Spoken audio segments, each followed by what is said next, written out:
Selamat pagi buat Bapak, Ibu, Saudara-saudari yang terkasih di dalam nama Tuhan Yesus Kristus. Sangat kesempatan yang sangat indah bagi kita pada minggu hari ini, di mana kita masih dapat berkumpul untuk memuji dan memuliakan nama Tuhan. Adapun yang menjadi tema untuk ibadah minggu kita pada hari ini, yakni berbicara mengenai pertobatan karena kasih karunia Allah.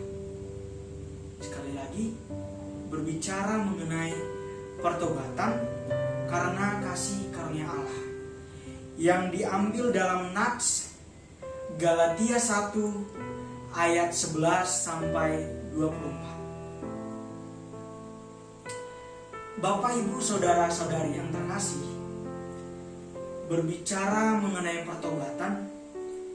pertobatan ialah salah satu cara untuk kita mampu menyadari, menyesali akan apa perbuatan kita, yaitu dosa. Dengan kita mampu menyadari, menyesali, tentu kita punya tuntutan untuk merubah, memperbarui sesuai dengan firman dan sesuai dengan yang dikehendaki oleh Tuhan Yesus Kristus. Berbicara mengenai kesalahan, tentu kita ingat satu hal yang pasti, bahwasanya manusia di muka bumi ini tidak ada yang tidak pernah yang melakukan dosa. Jika berbicara mengenai dosa, tentu memiliki banyak alasan tersendiri bagi setiap orang yang melakukan dosa tersebut. Ada orang yang melakukan dosa demi mewujudkan kepentingan pribadi, sehingga dia rela melakukan segala hal untuk memenuhi tujuan tersebut. Ada orang yang melakukan dosa karena dia tidak sadar dengan tindakan apa yang dia lakukan. Jadi dalam hal ini, ada orang yang melakukan dosa karena ego yang ada dalam dirinya, sehingga dia melakukan dosa tersebut. Begitu juga dalam Nats ini, bahwasanya Nats ini menjelaskan tentang pertobatan Rasul Paulus karena kasih karunia Allah. Surat Galatia ini memberikan petunjuk tentang perjalanan awal pelayanan Paulus. Jika kita lihat dalam ayat 11 dan ayat 12, bahwa di ayat tersebut dijelaskan Injil yang diberikan ataupun Injil yang diberitakan oleh Rasul Paulus bukan Injil yang menurut manusia, melainkan Injil yang diterima oleh Rasul Paulus merupakan Injil yang datang dari pernyataan Yesus Kristus. Pernyataan ini berbicara mengenai keyakinan dan kebenaran Injil Kristen. Namun, pada masa itu banyak yang meragukan hal tentang perjalanan pengabaran Injil Paulus. Mengapa hal itu bisa terjadi? Dapat kita lihat pada ayat 13, bahwa Paulus pada masa itu dikenal sebagai sosok seorang yang mengerikan, terkhusus bagi jemaat Kristen.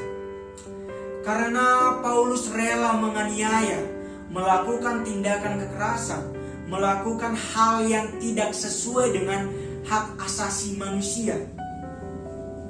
Dengan keadaan itu, membuat jemaat ataupun membuat banyak orang yang takut jika mendengar dan jika melihat Rasul Paulus. Mengapa Rasul Paulus melakukan hal tersebut? Dapat kita lihat pada ayat 14, bahwasanya Rasul Paulus dikenal sebagai orang yang sangat patuh ataupun orang yang sangat fanatik terhadap kepercayaan Yahudi. Jadi semasa kecilnya dia telah memberikan dirinya untuk mengikuti ajaran-ajaran nenek moyang Rasul Paulus. Dengan latar belakang ini, akhirnya Rasul Paulus menganiaya orang Kristen, karena pada masa itu orang Kristen tidak mau mengikuti ajaran-ajaran nenek moyang, terutama kepercayaan Yudaisme. Tentu jika kita berpikir secara logika, ada muncul kemarahan yang timbul dari diri seorang Paulus, sehingga dia rela melakukan hal kekerasan bagi pengikut-pengikut yang tidak mau mengikuti ajaran yang dipercaya oleh Rasul Paulus. Bapak, Ibu, Saudara, Saudari yang terkasih, dalam ayat 15 dijelaskan muncul suatu anugerah yang dirasakan oleh Rasul Paulus, di mana tangan Allah hidup di dalam Paulus. Jadi dalam ayat 15 dan 16 ini merupakan awal pertobatan Paulus, yakni karena kasih karunia dari Kristus. Dalam hal ini, Paulus menegaskan bahwa Tuhan memilih aku, memanggil aku oleh kasih karunia-Nya, dan berkenan menyatakan dalam diri aku. Jadi melalui perkataan ini, Paulus menegaskan bahwasanya pertobatan Paulus dan pengutusannya adalah tidak tergantung pada manusia, melainkan ia menyatakan dalam dirinya semua hal yang diterimanya itu, yang diterima oleh Rasul Paulus, itu merupakan berkat kasih karunia Yesus Kristus sendiri, sehingga ia mampu bertobat untuk memperbaiki kesalahan-kesalahannya. Lalu dalam ayat 21-24 ini merupakan perjalanan pelayanan Rasul Paulus, di mana pada ayat 21-24 dijelaskan bahwa Rasul Paulus pergi ke daerah Syria dan Kilikia. Namun pada saat itu Rasul Paulus pergi ke Syria dan Kilikia, banyak yang mengenali dia. Namun yang dikenal dalam hal itu ialah tindakan dan kesalahan yang dilakukan oleh Rasul Paulus. Namun karena terdengar kabar bahwasanya Rasul Paulus telah bertobat, sehingga jemaat yang berada pada saat itu mulai menerima tentang kehadiran Rasul Paulus. Bapak, Ibu yang terkasih, kita dapat melihat sejarah yang dirasakan oleh Rasul Paulus.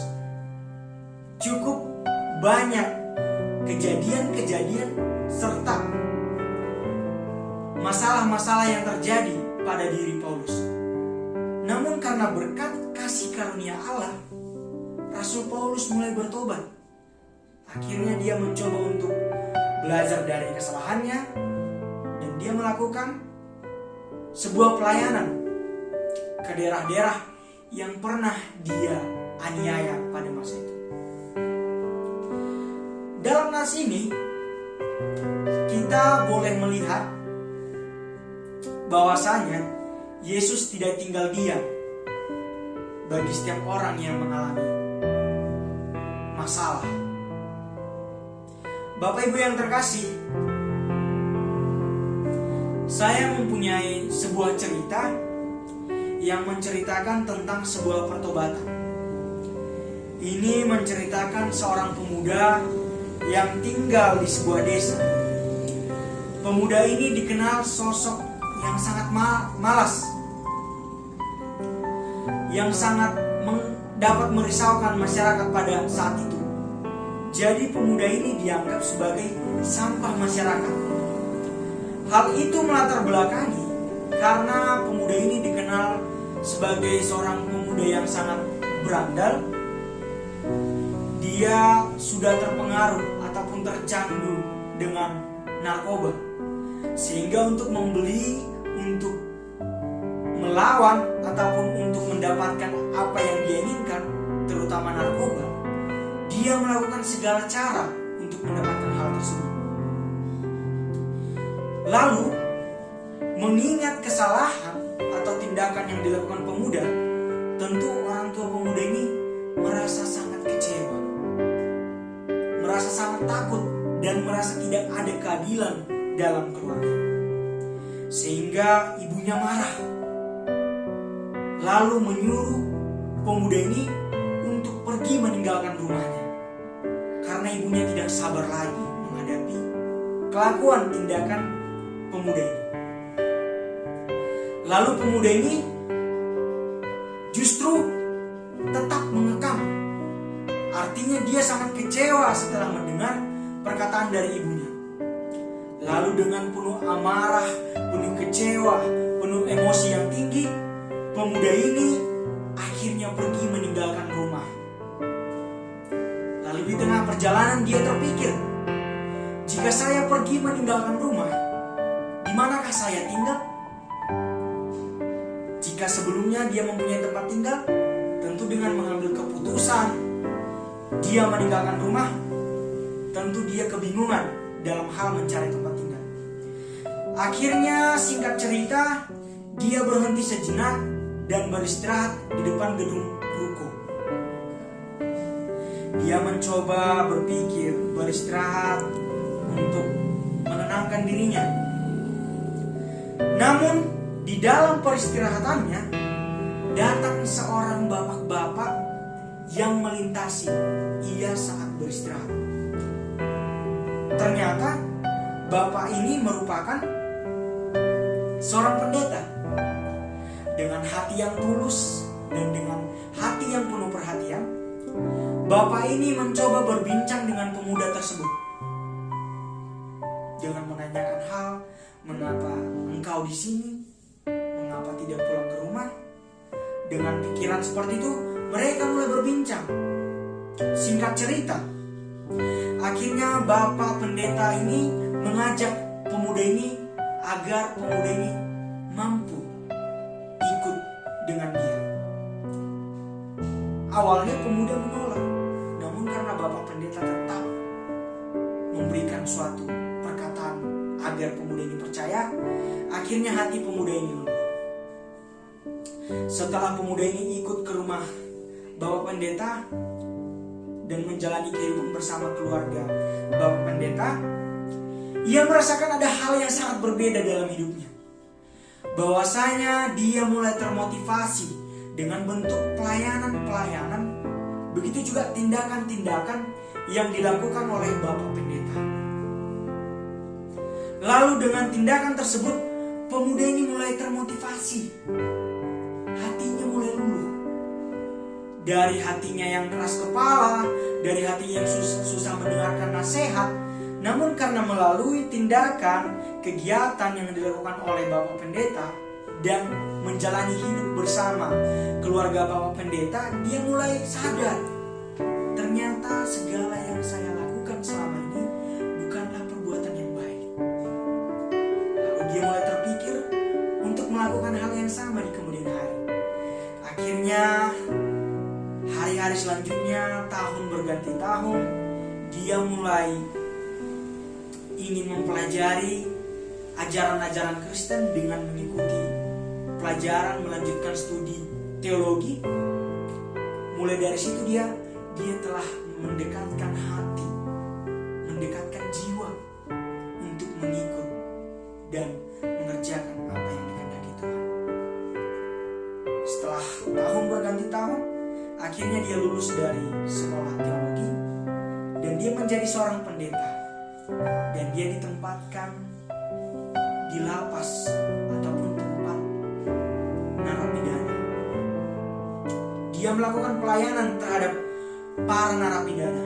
Dia mempunyai tekad untuk melakukan hal yang sama seperti dia yang hadir sosok seorang bapak pendeta yang menolong dia pada masa itu.